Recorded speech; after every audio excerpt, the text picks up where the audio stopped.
My family cut me out of both my siblings' weddings for years. So, when I tied the knot, I paid them back and they turned up trying to bust down my door. People always talk about cutting off family like it's this big, dramatic movie scene. Shouting matches, plates flying, someone crying in a driveway. My story wasn't like that at all. For me, it was a slow, quiet accumulation. 1,000 tiny cuts, 100 small ways I was told over 30 long years that I just didn't quite belong. Until one day, the math simply stopped adding up and I walked away.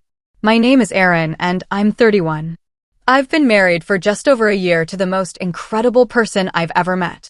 And I have absolutely zero contact with my biological family, my parents, my brother Mike, my sister Jenna. Zero. It wasn't one massive event that led to this, but rather 2 decades of small slights, small rejections that nobody else ever seemed to think mattered. Growing up, I was always the odd one out. Not a rebel, not a troublemaker, just different. Mike, my older brother, was the golden boy. He played every sport, had friends lining up at the door, and could charm anyone in any room. Jenna was similar, sharp, socially brilliant, effortlessly popular. My parents understood them. They loved me, sure, but it felt like the way you love something you can't quite figure out, from a distance, with very little sustained attention. I was the kid who devoured books, taught myself chess from a library book in 4th grade, and would passionately discuss ancient Rome at the dinner table. And I truly couldn't understand why no one else wanted to talk about it. My dad would sometimes look at me like I was a broken device he couldn't find the manual for. Mom was warmer, but always visibly more comfortable when the conversation swung back to Mike's latest sports triumph or Jenna's high school drama. I wasn't angry about it, not really. I just learned to take up less space. I remember one Saturday when I was about 9. I just won a regional chess tournament, first place, little plastic trophy and everything. I came home expecting something. A hug, a good job, just a moment. My dad glanced up from the TV, mumbled, "That's good," and went right back to his game. Mom was on the phone. Mike was at practice. I just put that trophy on my desk and that was that. I still have it somewhere, buried in a box. I don't know why I never threw it out. The exclusions started small, almost imperceptibly. Birthday parties where my invite mysteriously got lost. Family outings where someone forgot to loop me in until the car was already packed and leaving. For a long time, I convinced myself these were just accidents. I was really good at telling myself things like that. But then came the weddings. Jenna's was first. I was 22. She sat me down about a month before the big day, radiating this very deliberate, carefully rehearsed energy. The kind that screamed, "I've thought about exactly how to deliver this." She had a big, bright smile that didn't quite reach her eyes. She explained, very calmly, that her wedding was going to be very normal, and she just didn't think it was really my scene. She actually said she thought I'd be uncomfortable there, surrounded by all those people I didn't know. Then she hugged me, like she was doing me a massive favor, and promised to send pictures. I just sat there, blinking, trying to process if this was actually happening. Was I misunderstanding something? No, I wasn't. A week after the wedding, she sent a few blurry photos in a group text she'd forgotten to remove me from. I could see the head table in one of them. When I tentatively brought it up with my parents, my dad barely looked up from whatever he was reading. "She's the bride," he shrugged. "She gets to choose." My mom, ever the peacemaker, added that I probably would have been miserable anyway, surrounded by all those people I didn't know. As if I hadn't grown up with half the guest list. As if I wasn't family. I didn't fight. I didn't even really cry. But I couldn't eat for days. Just this terrible, heavy lump in my throat that wouldn't go away. It wasn't just an uninvitation, it was delivered with this sickeningly sweet smile, like she was doing me a favor by keeping me away from my own sister's biggest day. And my parents just nodded along like it was completely normal. It felt like they'd voted me off the island before I even knew there was a vote. Then came Mike's wedding 2 years later. And this time, they didn't even bother with the pretense. I found out about it through a Facebook post, a blurry, candid shot of my entire family, dressed up, laughing around a banquet table. The caption read something like, Family is everything. No call, no text, not even the decency of a bad excuse. Just a public reminder for anyone scrolling by that I wasn't part of their club. I was sitting at my kitchen table, eating leftover rice, when I saw it. I just stared at the screen for a long time, scrolling through the photos. Everyone was there, everyone was smiling, everyone looked like a picture-perfect family from a frame shop.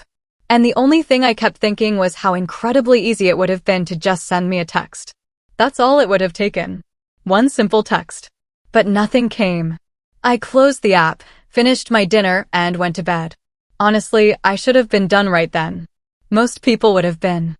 But hope, that insidious little thing, sticks around longer than it has any right to when you've been holding on to it since you were a kid. I kept trying. Holidays, birthdays, random check-ins. Sometimes they'd respond, sometimes they wouldn't. When they did, there was always this thin veneer of politeness stretched over total disinterest.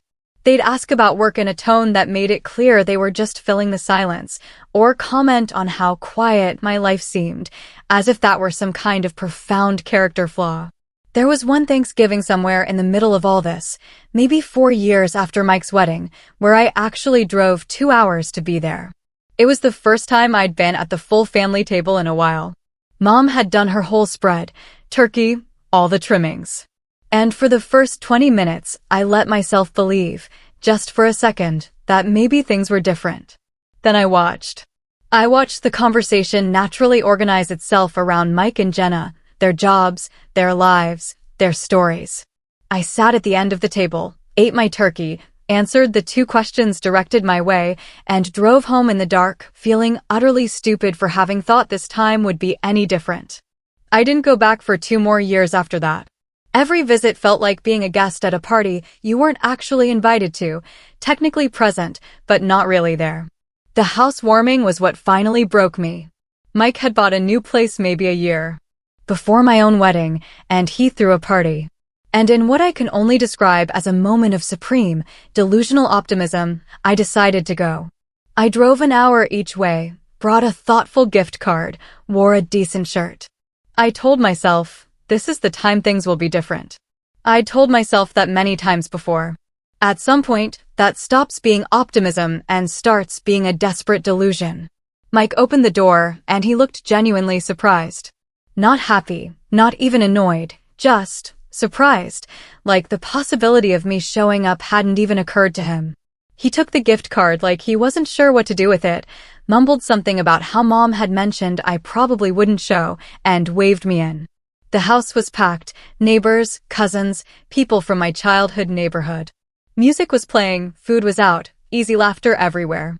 The kind of atmosphere that comes naturally to people who truly belong. I tried to join a few conversations, got polite smiles, and then people would just turn back to whoever they were actually there for.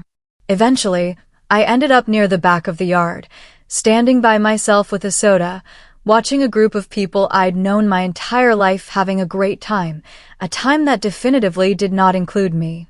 And then, in a moment that felt like a punch to the gut, Jenna, all loud and animated and soaking up the spotlight, yelled across the yard for everyone to hear, "Well, at least Aaron didn't ruin anything today. Must be a new record." And they laughed. Not a polite chuckle, a full-on, genuine laugh. And in that moment, I just froze. My hand tightened around the plastic cup. I stood there, waiting for something, anything. A look, an awkward silence, a single person to react. Nothing. The laughter faded, the conversation moved on, and everyone went back to what they were doing as if I wasn't even standing right there. I left about 10 minutes later. Didn't announce it. Didn't say goodbye. I just slipped out through the side gate while they were all occupied. I drove home with the radio off. When I got inside, I sat down at my kitchen table for a few minutes, just thinking. Then I pulled out my phone and deleted the family group chat. No message, no explanation. Just gone. And that was it. That was the whole thing. About 4 months after that housewarming, I met Lisa. She worked in the same building as a colleague of mine, and a mutual friend put together a small group dinner. I had a book sticking out of my jacket pocket, as I always did, and she noticed. She asked what it was about, Not in a polite, conversational way, but in a genuinely curious way, like she actually wanted to know. I told her. She asked a follow-up question, then another. That was pretty much it for me. We dated for about 8 months. She was warm in a way I hadn't really experienced much growing up. Not a performative warmth, but a genuine interest in me. In the random historical facts I couldn't stop bringing up, in the bad puns I made compulsively, in whatever book I'd been reading that week. She didn't make me feel like I was taking up too much space. She made me feel like I was taking up exactly the right amount. There was one evening, maybe 3 months in at her place, when I just started talking. Really talking. Not the polished, guarded version I usually presented, but the raw, honest version about growing up, about the weddings, about the housewarming, about all of it. And she listened. Not the way people listen while they're waiting for their turn to talk. The way people listen when they genuinely want to understand. She didn't try to fix it, or explain it away, or tell me my family probably meant well.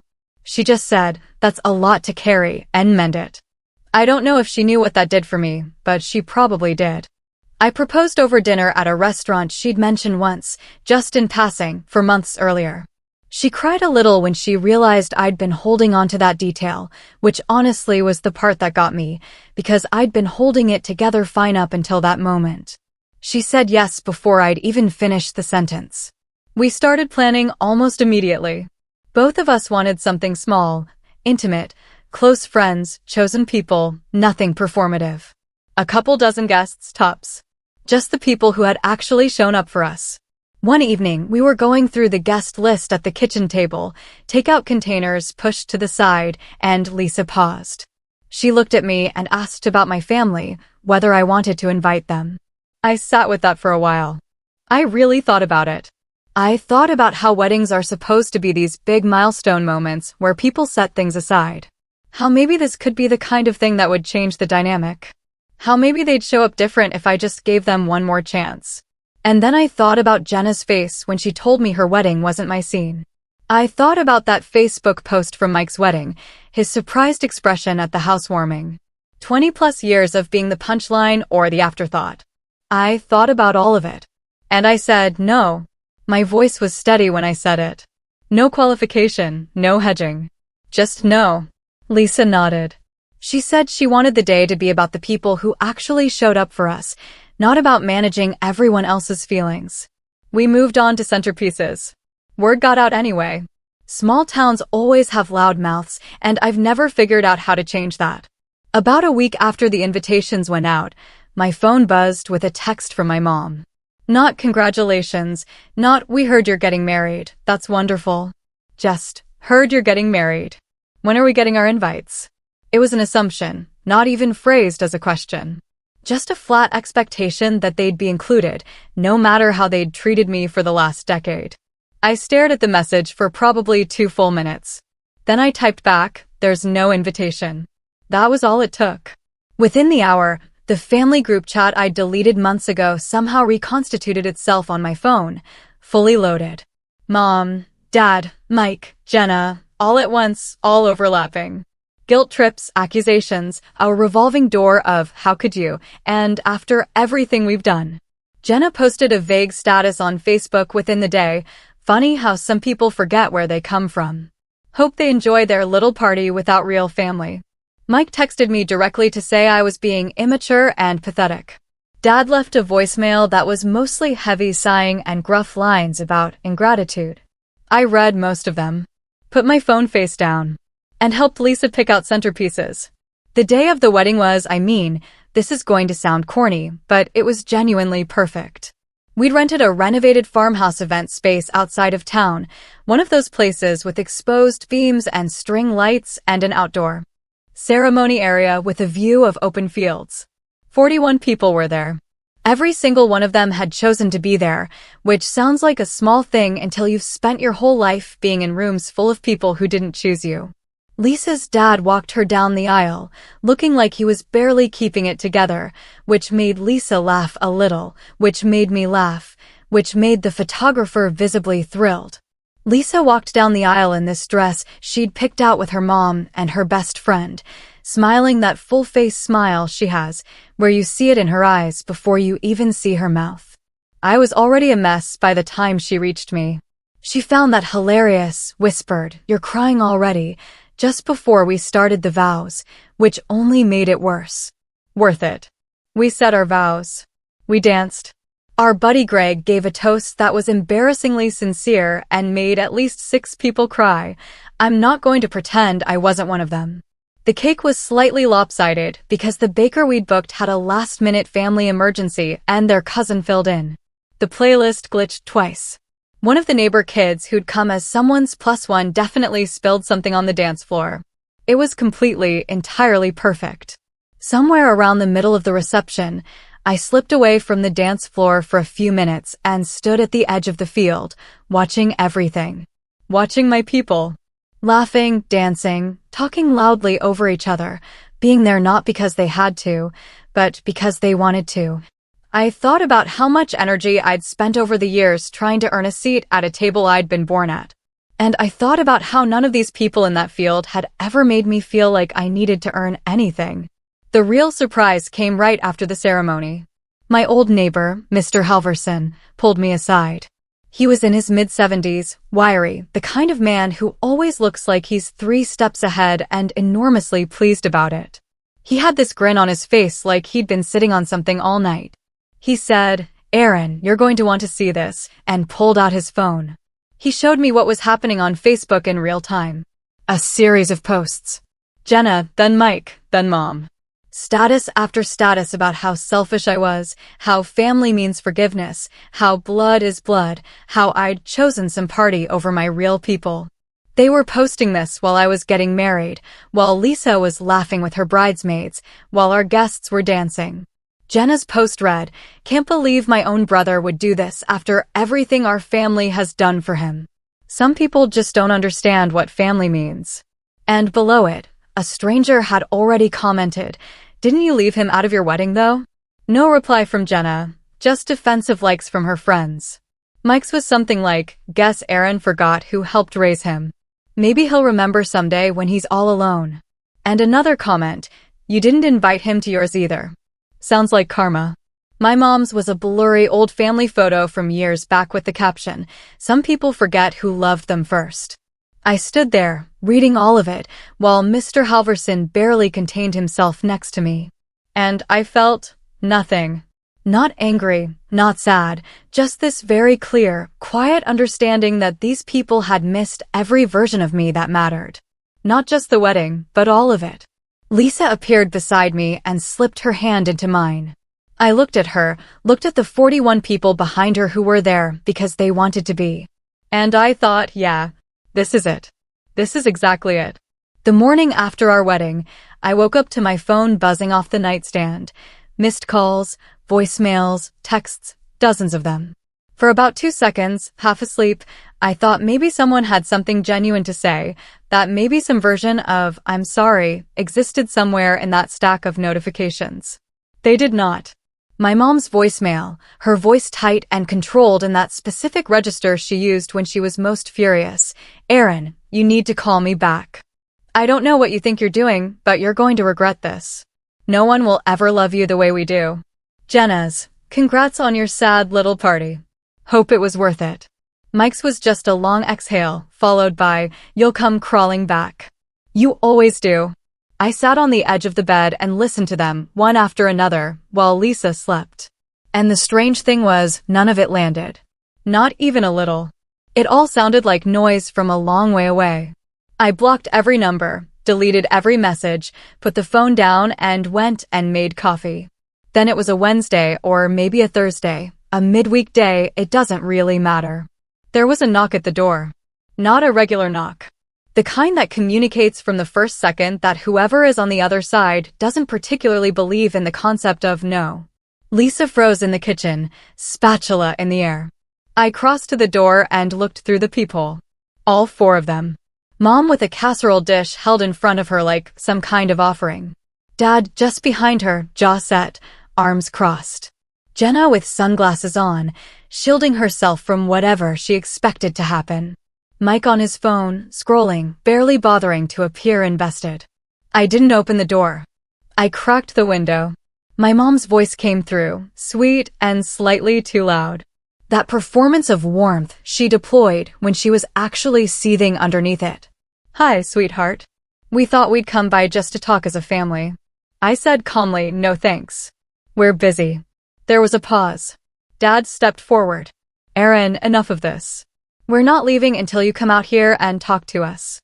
Lisa appeared behind me, her hand finding mine. She asked quietly if they were just going to leave. I told her no. Mom's smile faltered. She set the casserole dish down on the porch railing with a loud clunk, crossed her arms, and shifted modes. She said this wasn't me, that I was being cold, that I was letting someone poison me against my own blood. Then Jenna pulled her sunglasses down just enough to direct a scathing look through the window, directly at Lisa. I opened the window a little wider. I looked at Jenna and said, "Nobody poisoned me. You did that all on your own." The smile dropped completely off her face. Mike finally looked up from his phone, which was saying something.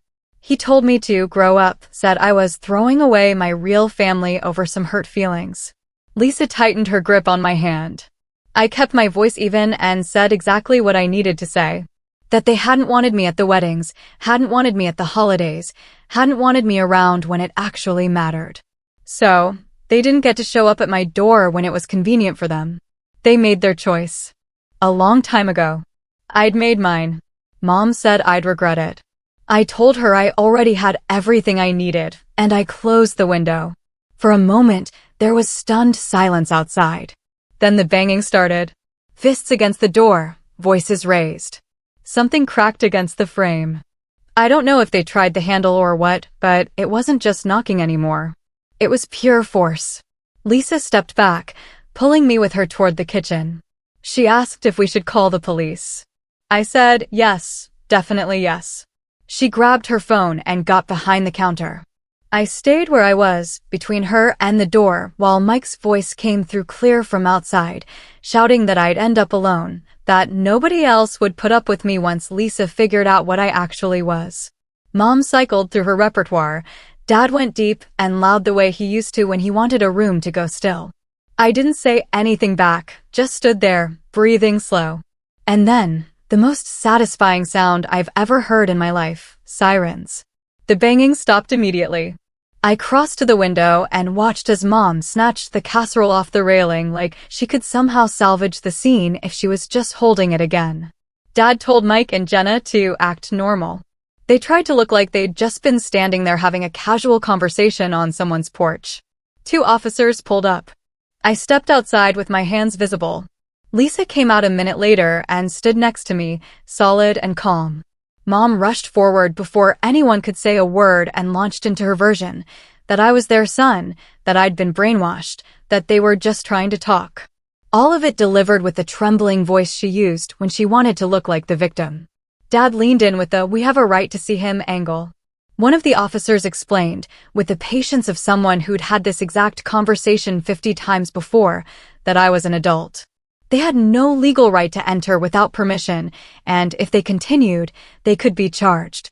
And then I said the line that made the whole porch go completely quiet. I want to press charges for trespassing and attempted forced entry. And I want to file for a restraining order. Mom's mouth fell open. Dad went red. Jenna's sunglasses slipped. Mike actually took a step back. They got a formal warning on the spot. If they showed up again, they'd be arrested. I filed the paperwork that afternoon.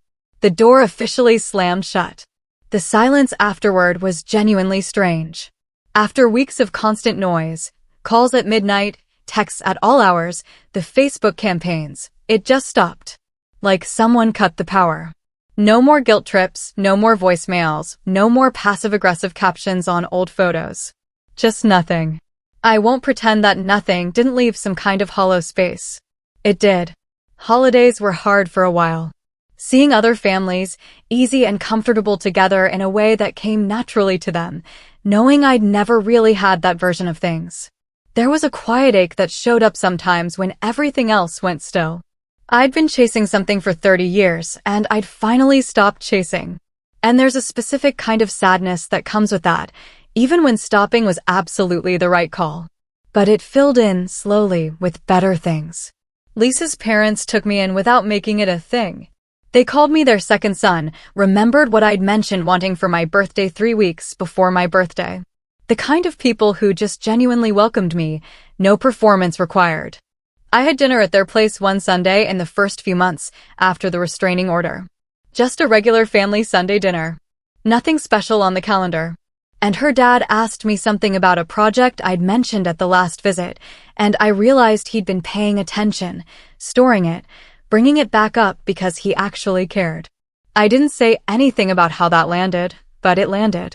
My coworkers threw us a post-honeymoon party with a cake that said, "Welcome to your real family." Yeah, I definitely didn't hold it together for that one, and I'm fine with that. Neighbors who'd heard about the restraining order dropped off food and cards, not because they pitied us, but because they respected what we'd done. Piece by piece, the life I'd wanted since I was the kid who played chess alone and came home to a "that's good" and a "turn back," it came together. About 6 months after the wedding, Lisa and I had people over for a backyard barbecue. Nothing big, close friends, a few neighbors, good food. At one point, I stepped back from it all and just watched for a minute. Lisa laughing with her best friend over the burgers she'd insisted on grilling herself, which were genuinely not good. She knows it. She just likes doing it. Our neighbors' kids chasing each other across the yard with water guns. Greg attempting to explain fantasy football to someone who had absolutely no interest and was too polite to say so. Our friend from down the street who showed up 20 minutes late carrying a bag of chips and a wide smile, like that counted as bringing something. A few people I'd met through work who'd shown up because they wanted to, not because they had to. I stood there with a cold drink in my hand. And I thought about every version of what my biological family had told me over the years, that I'd regret it, that I'd end up alone, that no one else would put up with me, that blood is blood and you don't walk away from blood. They missed my wedding. They missed every good day that came after it. They missed the barbecue and the burnt burgers and the water guns and Greg's terrible fantasy football pitch and all the ordinary stuff that makes up a life. All of it. Because they couldn't be bothered to treat me like I belonged when it would have cost them absolutely nothing. And standing there, watching my people, I felt something I hadn't felt in a long time. Maybe ever, if I'm being honest. Free. Completely. Finally. No asterisk free. I still wonder sometimes whether they ever actually figured out what they lost. Whether any of them sat with it long enough to understand the full weight of what they gave up. Probably not. Some questions just don't have clean answers. And I've made my peace with that. But I know what I have. And none of them get any of it. Not a single piece of it. So, tell me, what would you have done in my place? Have you ever had to draw a hard line with family you once loved? I really want to know what you think in the comments below.